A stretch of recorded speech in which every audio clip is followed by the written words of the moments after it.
আজি হোজাই জিলাৰ অসম জাতীয় সেনাৰ উদ্যোগ আৰু হোজাইবাসী ৰাইজৰ সহযোগত চুকাফা দিৱস আৰু অসম জাতীয় সেনাৰ অষ্টম বাৰ্ষিকী প্ৰতিষ্ঠা দিৱস পালন কৰা দেখিবলৈ পোৱা যায়। আজি সন্ধিয়া হোজাই জিলাৰ ডবকাত অসম জাতীয় সেনা দল সংগঠনৰ হোজাই জিলা সভাপতি ইছলামুল হক, হোজাই জিলা সমিতিৰ পৰিচালক ইকবাল হুছেইনে অসম জাতীয় সেনা দল সংগঠনৰ সৈতে আৰু স্থানীয় গণ্যমান্য ব্যক্তিক লৈ চুকাফা দিৱস পালন কৰে। ডবকা পুলিচ পইণ্টত চুকাফা দিৱস উপলক্ষে বন্তি জ্বলাই প্ৰায় শ অসম জাতীয় সেনা দল সংগঠনৰ কৰ্মকৰ্তাসকলে। লগতে চুকাফা দিৱস উপলক্ষে অসম জাতীয় সেনা দল সংগঠনটোৱে ধূমপান জাতীয় দ্ৰব্য সেৱন কৰিবলৈ নিষেধাজ্ঞাও কৰা দেখা যায়।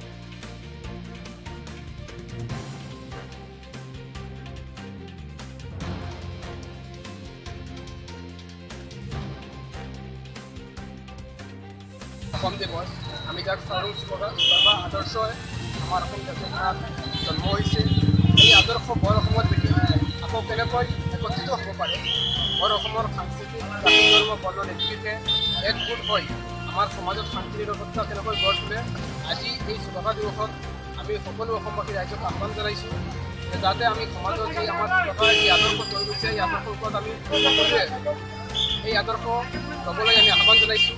লগতে আমি আজিৰ ৰাজনৈতিক ষড়যন্ত্ৰত আমাৰ মাজত জাতিভেদ বিভিন্ন ধৰণৰ কুচক্ৰান্ত চলি আছে। আমাৰ অসম জাতিৰ অস্তিত্ব নাইকিয়া কৰিবলৈ ধৰি আছে। এই ক্ষেত্ৰত আমি কেন্দ্ৰীয় চৰকাৰ আৰু ৰাজ্য চৰকাৰ সকলোৱে দিছোঁ যাতে এনেধৰণৰ আমাৰ জাতিৰ যাতে কোনো আঘাত নহয় তাৰ কাৰণে আমি সকীয়াই দিছোঁ, নহ'লে ইয়াৰ পৰিস্থিতি অতি ভয়ানক।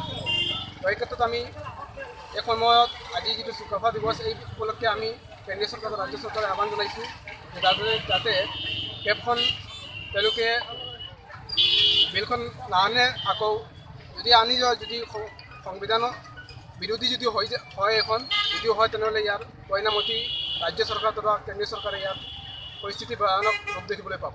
ধন্যবাদ।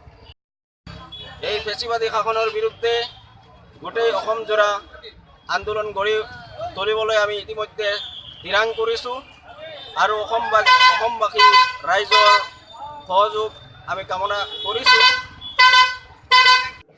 অসম জাতীয় সেনা দল সংগঠনটোৱে ধূমপান জাতীয় দ্ৰব্য সেৱন কৰিবলৈ নিষেধাজ্ঞাও কৰা দেখা যায়।